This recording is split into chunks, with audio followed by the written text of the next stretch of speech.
Welcome back to the To Be Better bonus cast. Doing a bonus cast today. I have received a lot of emails and messages about doing a show on the way of the gentleman.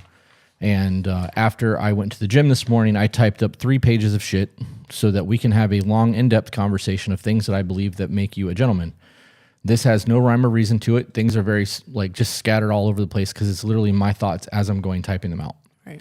She's here with us so that I have somebody to look at and talk to while I'm doing this, even though a lot of this is just going to be me reading off this paper, and she is putting on her makeup. So in the event that you guys see her doing all of that over there, she's covering for one of our managers tonight, so she's accommodating me more than anything at this point. Just like being in the same room as you. Yeah, I'll take it. Just jump right into this, I guess. Things that I believe that make a man or a gentleman, if you want to call it that. First and foremost is to be a protector, provider, and leader. I preach this constantly. Protect, provide, preside is a phrase coined by the Order of Man by Ryan Michler. We're going to get into some of his stuff later on. A lot of good information there. But because that is the key things, in my opinion, the first 3 things that makes a man is being able to protect, provide, and lead. That's going to be a big part of the beginning of this. So as much as I would like to just spitfire things off the top of my head, I am going to read these paragraphs, and I hope that they are coherent because I was speedball typing trying to get all this out of my brain. So first and foremost, the safety of your loved ones come first. You should always be aware of your surroundings and make sure that you know where the exits are. Making sure that you can identify threats and capable men in social settings. That's super important because in the event that you are not able to get your family out of a scenario, finding other capable men that will run towards danger and defend is going to increase your likelihood of survival. Go ahead. So what would you say, like for a man who's trying to learn this kind of thing, what should he look for in other men to know, like, I'm safe with that guy? So that's kind of my answer. That's going to be different than others. What do you look for when you walk into a room? I look for anybody that I can ascertain who's been to prison. I look for veterans. I look for bikers and people that I might think are Leos. Any of those things, because I know that your situational awareness for people who've been incarcerated is a lot higher than the general public's. You have to learn that while you're locked up. Veterans, same thing. It's a survival mode. Bikers are a lot more aware of their surroundings. They're constantly scanning rooms, and obviously Leos are trained for that. It's their job.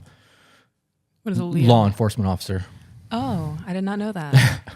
So that's what I'm looking for. Right. I'm not necessarily looking for the biggest guy in the room. If I see somebody in the room that's got cauliflower ears, I'm going to recognize that as somebody that's going to jump into a foray because, dude, he hand-to-hand combat training. Right. So those are things that I look for. It may be different for other people, and I'm going to look for good old boys. If I can find a Southern man, like a true Southern man, that's my go-to first. Yeah. Because good old boys don't fuck around. So that's me. I also believe the most effective way to keep people safe is to not be there when things start going south. So in the event that you see things starting to go wrong, get your family and get out. I don't care how much training you have. I don't care if you think you're John Wick. If you are able to remove your family and yourself from a situation before things get bad, that is the ultimate form of safety. It's passive. You can call it whatever you want. You can call it cowardly if that makes you feel better about it. But if you can get your family out of there before things go bad, they are safe. I would rather that be done than, us witnessing a super traumatic event where you have to step in and... Yep. Potentially die or go to prison. Right. Yeah. So in that thing, there are other things that you can do to show your woman that you're a gentleman. And this kind of just jumps all over the place, so I apologize. And I wrote on here, open doors, pull out chairs. Make sure that your partner knows that they are safe. Small things that can do this is simply walking over to their side of the car when it's dark before they get out of it. And this is super simple because we went to see Avatar 2 the other night. We did. And we pulled in. It was like 8:30 at night, which was way dark already because it gets dark at 5 now because of stupid daylight savings. But when we pulled in the parking lot, I was like, don't get out of the car. And I got out of the car and I walked around and opened the door for you. I did killed 2 birds with 1 stone. I was a gentleman and I opened the car door and I made sure that you were safe. Yeah. So knowing that no one could grab you in the parking lot because I was over there it's safety. But it's also kind of bullshit because we were in a fucking mall parking lot and it was me and you together. If you were by yourself, the likelihood of you being grabbed becomes much higher. But I truly believe that there's nobody waiting in a parking lot for you to get out of a car when we're together. I do that. It's still a form of safety. Yeah. But I think that there are people that are going to be like, well, what's the likeliness of that happening? So I figured I would just kill that before somebody else got to it. I don't care what the likeliness is. if it's like a 0.5% chance, Right. I do not want that 0.5% chance to happen. Why not just take the extra step to ensure that she's safe? Right. Gas stations and rest stops are dangerous for women. I don't give a fuck what anybody says about that. They are super dangerous for women. Every time I walk into a public restroom, like when we're driving to Tennessee or something, I have a panic attack. Yeah. Is it because they're dirty? Because they're dirty. I don't know who's in there. I don't know what people have on them. Right. Like if I get out of the bathroom before you do, I don't want to just be fucking standing there. When has that ever happened? It's never happened. Right. You know why? Because I won't even wash my hands in gas station bathrooms. I pee and get the fuck out of there. I got a clean thing. So, and I'm not peeing on myself. Right. But I know that in the event that I get caught up and you get out there before me, there is a moment of unsafeness in my brain. So I don't care if that makes me have dirty hands. I appreciate it. It is that. what it is. We've both touched it. So it's not like, I think it's super important when you're in those situations to keep women in your line of sight. Look out for other women around you as well, even if they aren't your woman. Women should go upstairs first and go down second. So in the event of a trip, you can catch them. They should walk on the inner part of the sidewalk away from traffic. Elevators are dangerous as well, and you should step in first and step out first. That's in case in the event that there is a threat in the elevator or a threat waiting when you get out of the elevator. This also corresponds to going in and out of buildings, especially at nighttime, into a dark street or into a dark parking lot. I wrote down in here, ladies first is a good rule unless you're walking out of a building onto a dark street. So same logic applies here as the elevator. Your woman should order her food first when you eat out, unless you have been granted the ability to order food for her. Although I believe this is an outdated thing. Some women may like that. You got to talk to them about it. But do not eat your food until she has her food on the table. Let her start eating first. When the waiter comes, and this is a me thing. This line is purely a me thing. When we go out to eat and somebody comes to the table and says, how's the food? I let you answer that question every time. Yeah. Because I don't give a fuck. I'm going to eat regardless. They could Right. completely ruin my food and I'm going to thank the waiter. I'm going to eat that. That's just the way it is. Like I've gotten so accustomed to eating shitty food in my lifetime that I'm going to eat it regardless. Right. I may not like it. It's going down. Unless they really mess my food up, and then obviously I'll say something. But for the most part, I'm just going to accept what's in front of me and I'm going to eat it. So I let her answer those questions because if we are out to eat, we are out to eat because I want you to have a good time. So it's important to me that you are getting a good meal and that you are enjoying your process there. Maintain her vehicle. This one gets me a lot of shit on TikTok, and I don't care what anybody says. If you are making sure that her vehicle is well maintained, putting gas in the car, making sure the tires are checked, making sure the oil's good, window wiper fluid, like all of that, you are maintaining a safe vehicle for your woman and your family to ride around in. And I can do all of that. I did all that by myself for a very long time. That's actually on here. Yeah. I have princess hands, and I like my hands staying soft and feminine. So if I don't have to do something nitty gritty, and I have a man to do it. Are you saying you don't want to go out there and change your oil and bust your knuckles all up trying to do things? No. Oh, okay. I don't. Show her if she doesn't know how to do these things, as maintenance is a safety concern, and the knowledge should be had by all. And when she knows it, make sure that she doesn't have to utilize it unless she insists on it or there is an emergency and you are not there to aid. These are all super simple concepts. It shows that she's important to you. It shows that she's safe. And most importantly, it shows that you are a capable protector. And that is what a lot of women want. Most women will flat out tell you that they want a man that's going to protect them. I don't know. I've had a lot of women say that they've been scared to admit that they want a man to protect them and provide for them and stuff. Scared to admit. Right. But they do. Yeah. Yeah. I just wanted to interject that. Just I think that that's important too. There's nothing wrong with that. You know, I get people in the comment sections on my TikToks every time I make videos like this, or women are like, I am capable of defending myself. Are you? If somebody put chloroform over your face and you're out in seconds, are you capable? If somebody drugs you or sticks something in your neck and you're unconscious, are you capable? Because I can tell you that if I'm unconscious, I'm not fucking capable of anything. Because I'm unconscious. right. There's also certain situations like scenarios that I make up in my mind. I know I can defend myself to a certain extent. Right. If someone is holding, can I say gun? Okay. If someone's holding a gun to my head, I do not know how to react fast enough to disarm that person. Nobody does. Right. There's nothing I can do. Unless you've done hundreds and hundreds of hours of training, and even then that's dangerous. That's why you have another person with you in scenarios like this, because it is a lot easier to shoot a threat when I don't have a gun to my head. Right.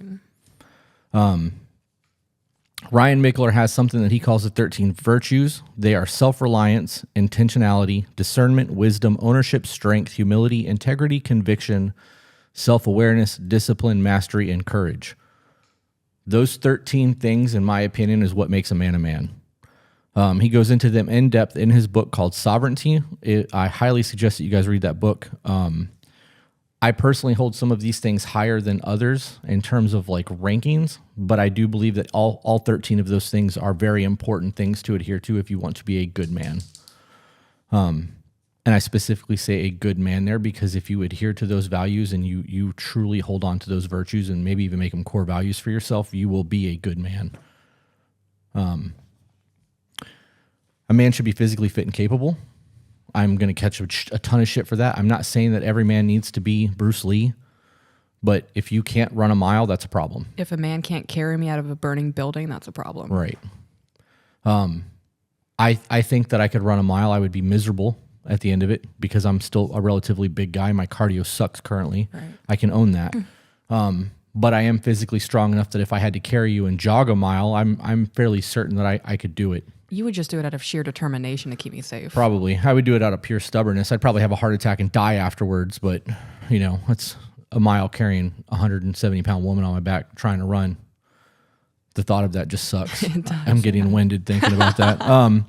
So you should be physically fit and capable. If we let ourselves go, we stop training our body, oftentimes it starts to affect our minds. Your physical fitness correlates with your mental health. If you have a grasp on physical fitness, your mental health will improve, period. Once you start getting physically fit and you start eating properly, your mental health is going to improve exponentially because your gut health has direct correlation with your mental health. Those two things will fix your depression. It will fix all of your self-esteem issues. It will fix your sex drive. Oh my God, everything that you need to do starts with your physical fitness. If you are obese and there are tons of medical problems going on in your body, get your physical health in order. Right. And for the people who want to say, well, it's not that easy to do. No, it's not. We both have been over 300 pounds. Yeah. It sucks. It does suck, but it's totally plausible. It's not an impossible feat to achieve a physical.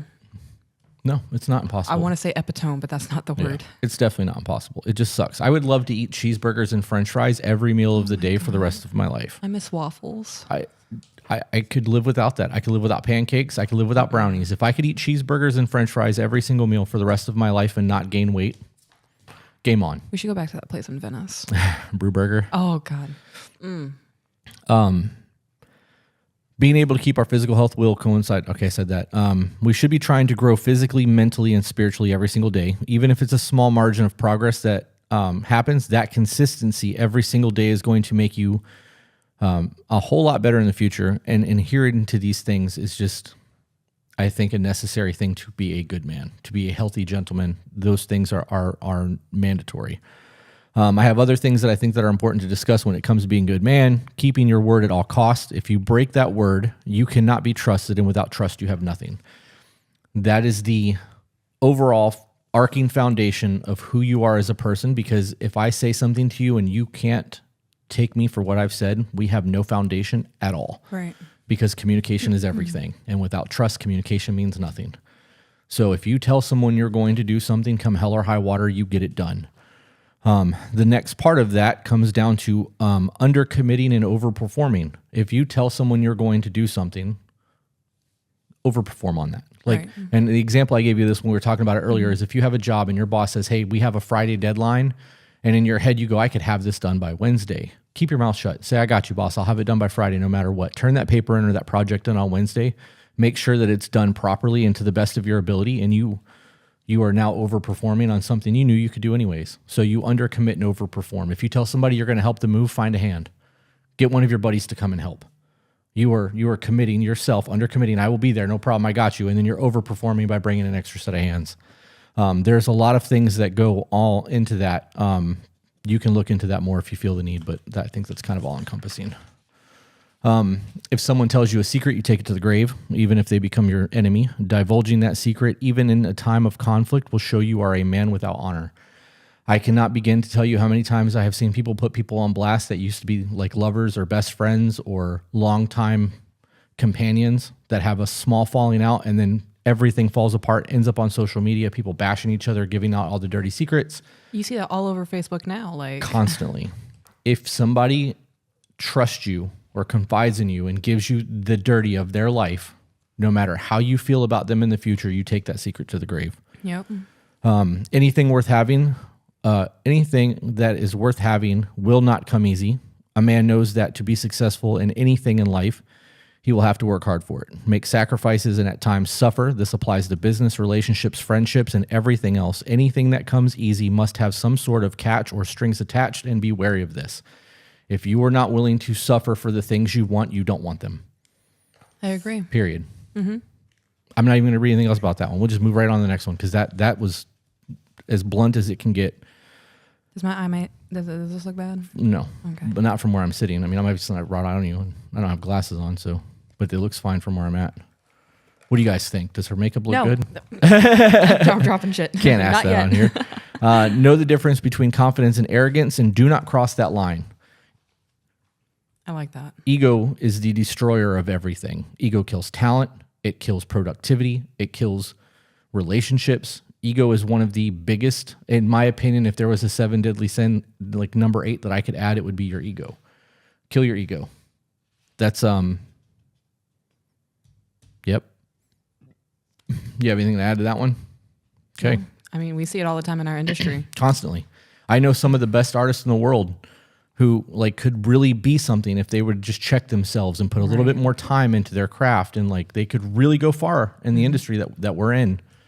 And they think their shit doesn't stink, and they won't talk to other people, and they won't share ideas, and there's no bouncing back and forth. And that lack of humility, because they think their shit doesn't stink, will keep them right where they are for the rest of their lives. That's how in like 10, 15, and 20 years, they become nothing. Yeah. Because they're not willing to grow. You see it in this area constantly. Oh, yeah. Yep. Try not to judge others. This is difficult, but until you have walked in someone else's shoes, you cannot grasp their story. Remembering this in times of conflict, sorrow, and hostility may provide you with a better outcome.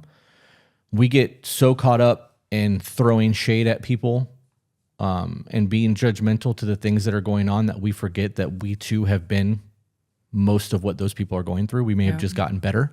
Mm-hmm. And trying to live with that little bit of grace goes a long way. It does. Handshakes matter. I actually wrote the F word on there because I wanted to really drive that point home. I am a huge advocate for handshakes. I have actually not hired people because they've given me limp dick handshakes. Too firm shows that you're trying to overpower someone. Too limp shows that you don't have any self-respect or that you don't respect them. Never shake someone's hand sitting down. Always make eye contact when shaking someone's hand. And do not, under any circumstance, let someone put their hand on the top of yours while you're shaking their hand without then putting your hand on top of theirs. A lot of people will not do that last part. And when you shake someone's hand and they put their hand on top of them, they are dominating you. That is a form of dominance. They're showing you that I am better than you. So you take your other hand if you can. You know, I would drop whatever the hell I'm holding in my other hand to grab that. Yeah. Yep. That is that's an important thing to me. A man should know how to cook and cook well. Not enough to get by, but like in a way that he can satisfy those that he's catering to. I don't conform to the idea that women should be the only ones who can cook in a house. I think that life skills are life skills. It's no different than a woman being able to maintain the car. The man should know how to cook. In the event that you are a single man and you are trying to impress a woman, if you were able to bring her house and properly cook her a meal, that goes a long way. It does. It does. Obviously, if you get into a traditional value relationship or traditional marriage, you may not have to ever cook again, which is super dope. But I can cook. Yeah. A man should not be afraid to be a servant. Serve those that you love. Be gracious, but do not fear the opposite if needed to be a savage. We get so caught up in the negative undertones of submission that people don't want to be the one to serve another person. Right. And I use serve in this scenario more than submit because it is important to know that the things that I do for love and do out of love is a form of servitude. I do them because I want to make you happy. I am serving you in these things. Right. Do not be afraid to be that person if you are trying to be a good man. At the same time, if you need to be a savage, be capable of doing so. Pick up the tab. If you invite, it is your duty to pay, period. It does not matter if it is a date with friends, a physical date with a woman, or whatever the case may be. If it is your idea, it is your dime. I catch so much flack on this because people are like, I'm not paying for somebody else's meal, blah, blah, blah, blah. Rule of the gentleman states, if you invite, you pay. If you offer to pay and it is declined, you offer a maximum amount of 3 times. On the 3rd time, it is rude if you press any further.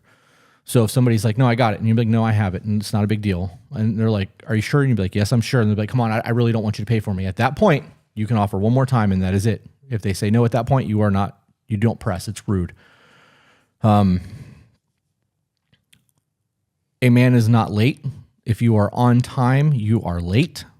If you cannot account for traffic, that is a problem. Being late shows an overall lack of self-discipline. And as far as I'm concerned, if you are not 15 minutes early to where you are supposed to be, you are not on time. Traffic happens. Flat tires happen. Gas station runs happen. You never know what's going to hold you up. So you always give yourself ample time to get to where you're going without being late. If you are one of those people who are always punctual and you're never late because you adhere to these things, in the event that there is an actual emergency and you call, no one's going to ever think twice about it because they know that you are never late. Yep. Take pride in your appearance and your hygiene. Yes.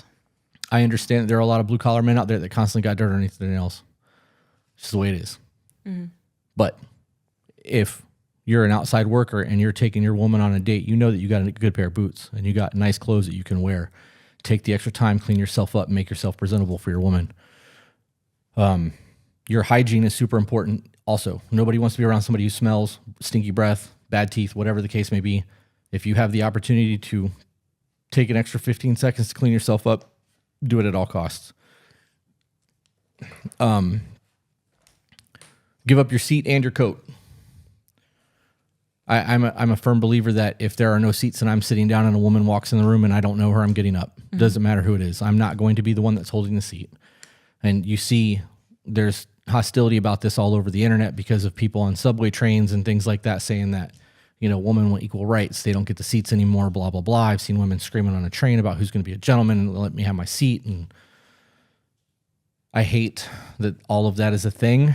So me personally, regardless of how others may view it or feel about it, in the event that I am sitting down and a woman walks into a place, I will give my seat up. I'm not giving my coat to a stranger unless I'm physically giving it to them and not expecting it back, because I will not take clothes from somebody that could have scabies. Mm-hmm.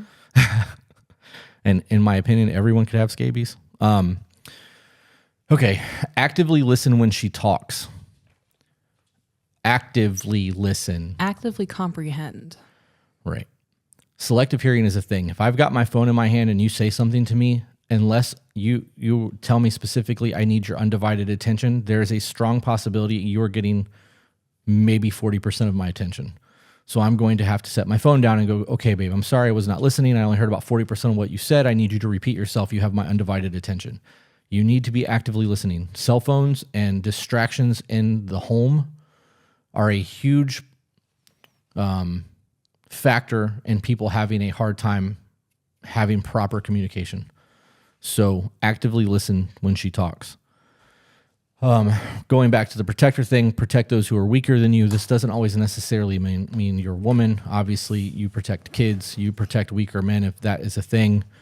At the same time, be careful in the things that you get involved in. Sometimes you're going to get yourself in something you really don't need to be involved in.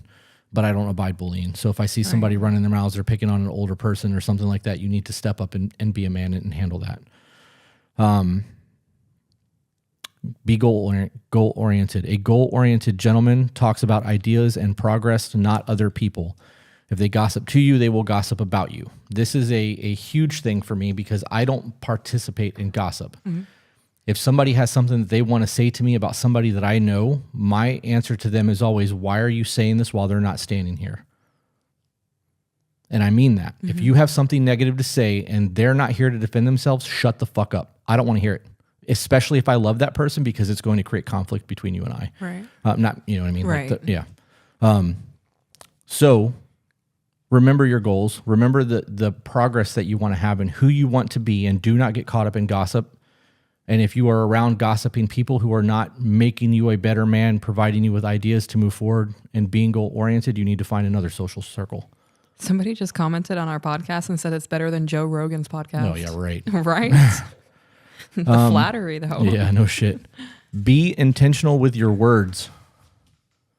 Think before you speak. Mm-hmm. I know that this is a foreign concept to a lot of people. Also, admit when you are wrong.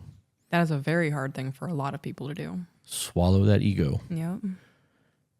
Thinking before you speak is something that was drilled into me as a kid because I would say the most off-the-wall, dumbest shit, and my parents would get so pissed about it.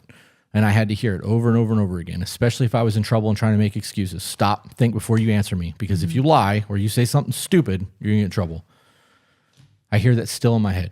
Think before you speak. And I have no problem admitting my guilt or my flaws if I'm called on my shit, as long as I'm able to understand where my fault in that is. Right. I'm not going to just take responsibility or take the blame for everything.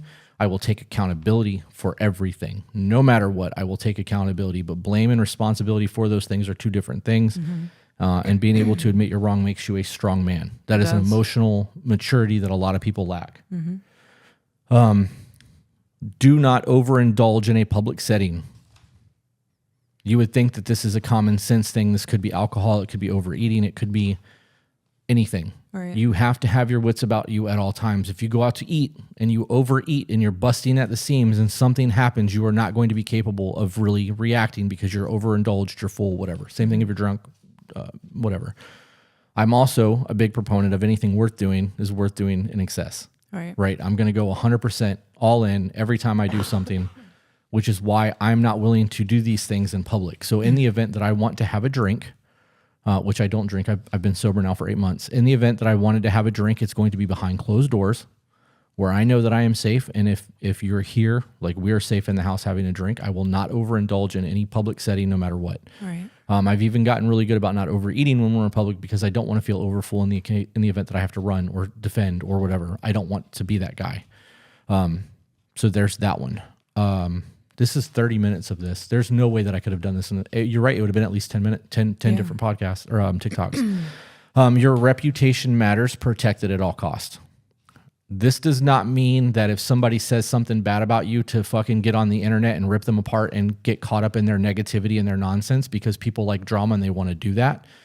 But if you are trying to build a business, your reputation of who you are as a person will absolutely affect your business. If somebody starts attacking your business, you need to do things to show that that is not who you are. Engaging with the lesser man is not always the way to do it. Sometimes you can, behind the scenes, utterly destroy their business. You could do things to slow them down. There's a lot of behind the scenes dirty shit you can do, but do not engage with them publicly. Make sure that your reputation is spotless. If you can, do good acts, good services, be a good servant to your community. That is a good way to protect your reputation. It is. A gentleman never puts his hand on a woman. This does not mean that you can allow her to abuse you. However, if you can eliminate a threat without physical harm as you leave a situation, do so. In the event that you are a violent woman and decided to put your hands on me, I know that I am capable, even with you swinging on me, to get out of the house. And there's nothing that you're going to be able to do short of like strapping me down or putting a gun to my head to keep me from leaving. Mm-hmm. That doesn't mean that I have to hurt you on the way out the door. I'm a huge proponent in not hitting women ever.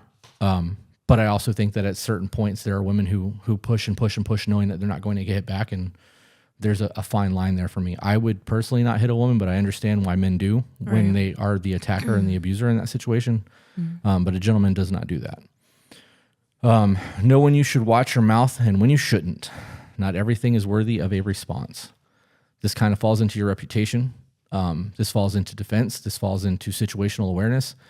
You do not have to respond to every slight insult, every scenario. Just because somebody is in your face or doing something, you have a choice to react or respond. And if you are reacting, you are doing so from an emotional standpoint and not a logical standpoint.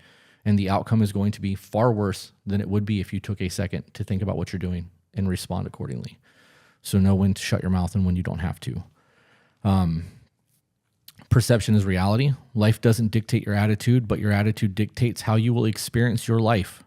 If you change your attitude, it will be the shortest and most permanent route to changing your life. I cannot stress that enough. The way you view a situation will 100% dictate the outcome of that situation. I don't say we have a problem. I say we have an opportunity. Even with the hurricane, ripping the roofs off the building, we lost 2 businesses in that hurricane. We have opportunities. We can downsize the spaces, put everyone in one location if we wanted to. We have an opportunity to open in another state. We sold one of the buildings. We have a lot of things that are now a lot more feasible because this opportunity has arisen. If I was like, the insurance company's not paying and we lost the roof and we lost the business and the insides are gutted and there's fucking mold everywhere and all of this nonsense, I am looking at that entire scenario from a negative standpoint. All I'm going to do is make myself depressed. Right. Instead, I'm taking the reins, working with the insurance company, hoping that they can get their shit together. We've gutted the units, sold one of the buildings. We are doing a lot to move forward in a positive light.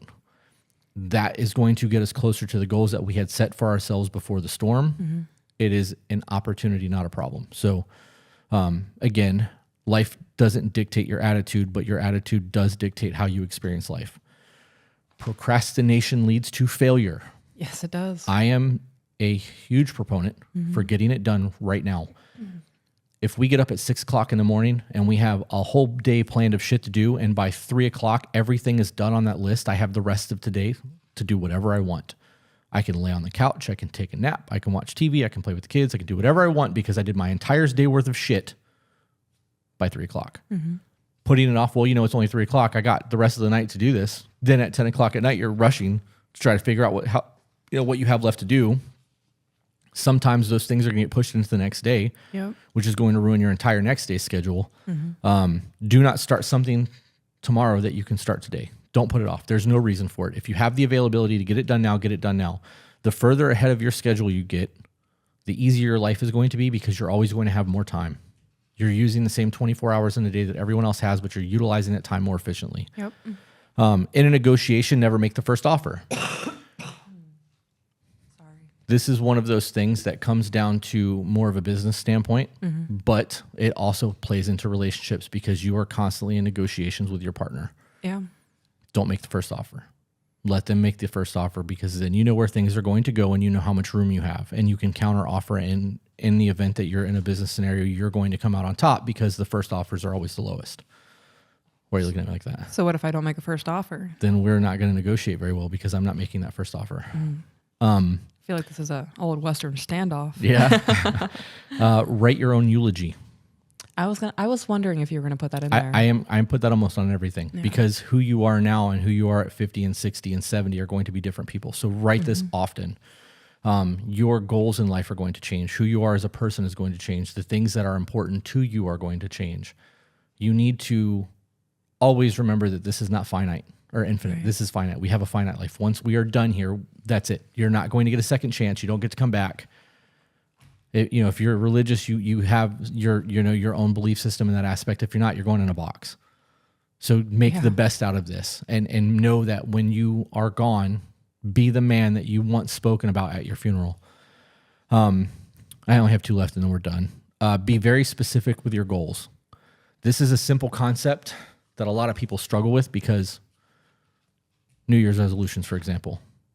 I'm going to lose weight. I'm going to lose some weight next year. How much weight are you going to lose? What's your goal weight? How are you going to lose that weight? These matter. Right. So how are you going to lose your weight? Are you going to go to the gym? How often are you going to the gym? Which gym are you going to? What days are you training what body parts? How much cardio are you going to do? What are your macros going to look like? The more specific you are with your goal, the more likely you are to succeed at that goal.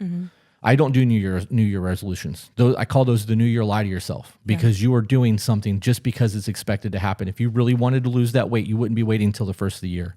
Doesn't matter that there's holidays and yummy food because you want to lose weight. If you want to have a nice house, where do you want to have a nice house? How many bedrooms is it? What's the zip code? Show me what road you want to live on. What house is your dream home? I want to talk about the details. Right. How are you going to get there? You know that house is a $500,000 home. You're making $60,000 a year. How are you going to make that work? Give me the details, step by step by step. The more information you're able to give me, the better your successes or the better your chances of success in obtaining those goals. And then lastly, if you are going to do something, give it everything you have or do not bother. If you are going to commit to something and you know that you're not going to give it 100% all out, no matter what, diving in head first, you are going to fail because you don't care enough about the outcome to truly be successful in that aspect. Every business that I've ever started, I've head first, all in. I hate the term all in because people overuse that, but that is a thing for me. I'm going to make or break. I'm going to fucking die or this is going to be successful. And that's how I treat it. And most of my businesses have been successful when I've been involved in that manner until I pass it off to other people that don't have that all in mentality. These are things that I believe make good men. And this is just 3 pages. I could have kept going, you know. There are a lot of things that are going to factor into your success. Success looks differently for different people. It does. Not everybody wants to be business owners. Mm-hmm. I will say that out of everyone that attempts to be an entrepreneur, only 2% make it. People who want to be entrepreneurs, which are people who build from inside of a business and like level up and then create their own brand from that business, is far more likely to succeed. Entrepreneurship for me looks like somebody like one of our guys wanting to open his own business and him showing me that he has the ability to do so, and me investing in his business and being a part owner while he slowly builds his brand and does what he does because he's shown me he has the mental fortitude and the capability of doing so. Mm-hmm.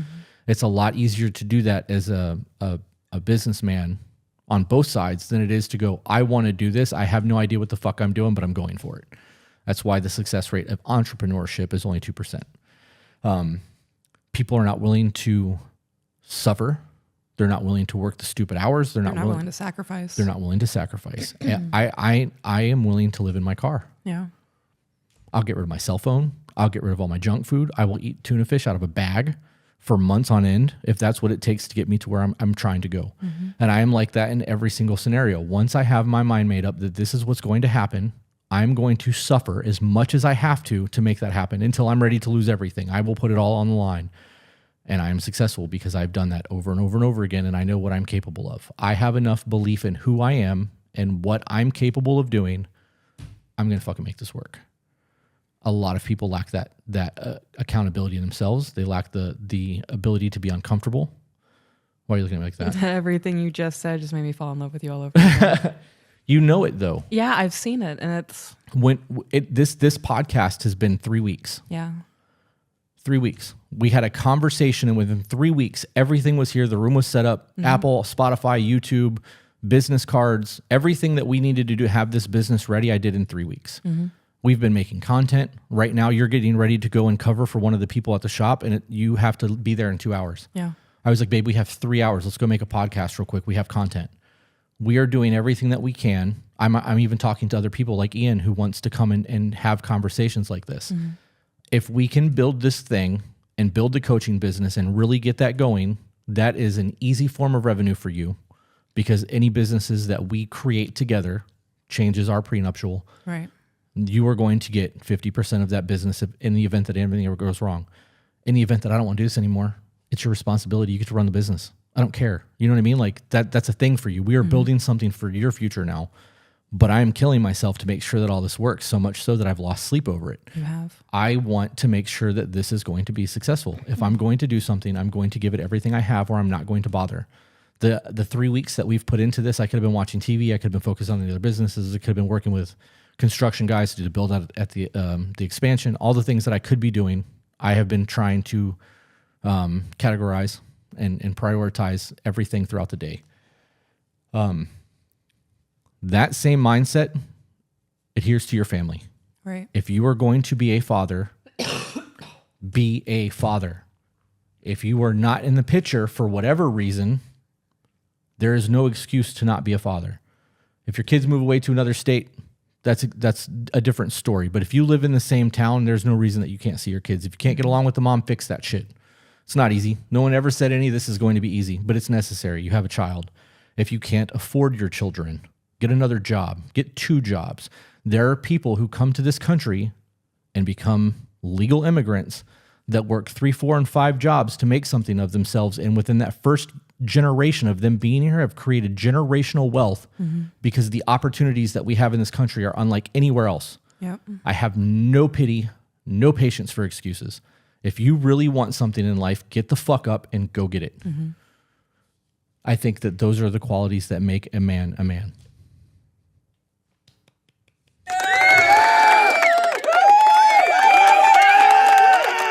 That goes on for a while. It does go on for a minute, yeah. Just let it ride. Fuck it. Thanks for coming to my TED Talk. Do you have anything that you would like to add to any of this? Because I kind of really did just make you sit here so that I had somebody to look at while I was talking. Well, I'm the person to look at. You're my person to look at. All right. I feel like you should be honored that I wanted to sit here with you while you did this. I love that you sat here. I think you hit some really good points. Like, everything you listed is how I view a man should be as well. So I agree with all of it. As a traditional woman who wants a traditional man, like, you fucking nailed it. Sorry. I want it. Why? Because I said the F word. I've dropped it a few times too. My mom, I am trying to be better because I respect that woman, but it is very difficult for me not to use those words when I intentionally want to use them. Right. And as she said, it's a her thing, not a me thing. So she doesn't care that I do it. It bothers her. So I am trying to be better for her. I also think that it's important as a man to spend dinner time with your family. Yes. If you are able to, if your job allows it to happen, to be home at night, to sit down as a family and have dinner uninterrupted is a very big thing. People underestimate the quality time that comes in not having your phone in your hand, not having the TV on. You know, we are able to pick up a lot of things that we would have not picked up with the kids. Like when we watch TV in the living room and they're eating their chicken nuggets while watching TV because we happen to get fast food that night, we may not hear them chewing with their mouth open. Right. They're sitting in front of us watching TV. When we sit at the table and they're chewing with their mouth open, we hear them. Hey, don't do that. Close your mouth. Be a gentleman. Like, be respectful. You're not a cow. You're not raising a barn. Let's go. Like, get better. Those small things, those nuances are things that you will only pick up if you are uninterrupted, undistracted, and giving your full attention to the people that you're with. Having dinner. How was school today? What did you learn? Oh, you didn't learn anything? Then why did you go to school? Tell me something that you learned today. Then you can have a conversation about it and you can enhance that. You can pick up where school left off and teach them something else about that subject. There are so many things that happen in a family dynamic when both parents and the kids are engaged with each other completely. Not to mention, those are times that the kids, when they grow up, are going to remember. Right. I was not a part of Danielle and JJ's life their entire time. But I can tell you that when they lived next door to me and I was able to go over there and eat dinner with them and they prayed and they did their food thing and like she made JJ go wash up before sitting down at the table, all of that, I remember those. I remember some of those meals and some of those conversations. It was 30 years ago. But I remember that. And I remember how important that was to me when I saw how that family dynamic worked together like that. I wanted that because I didn't have that at home. You know, we had pizza and soda almost every night or you know, McDonald's. Yeah, that's why I was so overweight as a kid. Those kind of dynamics go a long way. We're 45 minutes. I think I should call it. I don't want to keep going because I could do this all day. I also don't want you to start repeating yourself on things. Yeah, and I would do that too, I'm sure. But do you have anything that you would like to add from a woman's standpoint on what makes a man a man? Not on the spot like that. If I had some time to think about it, probably. But this is also making me... Will you make a TikTok about it? Make a TikTok about what? About what I just asked you. So you have time to think about it. I might have to have like a sit down platform like this. Yeah? Yeah. We could do that. I'll sit over here in silence and be your eye candy for a little bit. Ooh, yeah. Yeah. Put on a tank top so you can see the hamburger sticking out of the shirt. I want you to put on overalls. I have them. The black ones? Yeah, they're in there.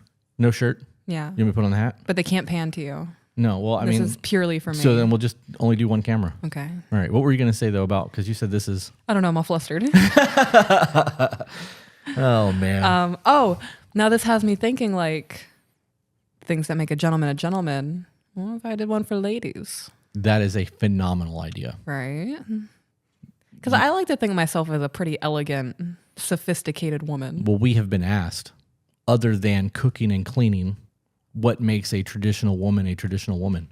We've actually been asked that numerous times. For you to do that, you are essentially doing exactly what I just did. So, because there are certain things that I do that I not expect another woman to do. Right. Like taking your boots off for you after a long day. I love doing that for you. Me too. That is a act of service for me. And I love it. But you say that, you know, like I did, there are things in here that I do that I don't expect others to do. These are my beliefs and you can be on board with them or not. I don't care. I'm just giving you my perspective. If you pick 10 of these things that I've laid out and it makes you a better person because you adhere to those things, it was worth having this podcast. One person doing one thing makes this 45 minutes worthwhile. Yeah. You should absolutely do it for the ladies. I'm going to do that. Yeah. We're not doing anything on Sunday. You want to record it then? That's Christmas. All right. We're not really doing Do it anything. after dinner. Yeah. I mean, we did cancel the live on TikTok. Yeah, I wanted to like cuddle and watch a movie and not rush dinner. I think that we should, we'll talk about that after this. I think that we could do both. Okay. But Dope. all right, guys, thank you for tuning in. You really need to get over that. I know the audacity of my human form. How dare you have phlegm? Unacceptable. We'll see you guys later.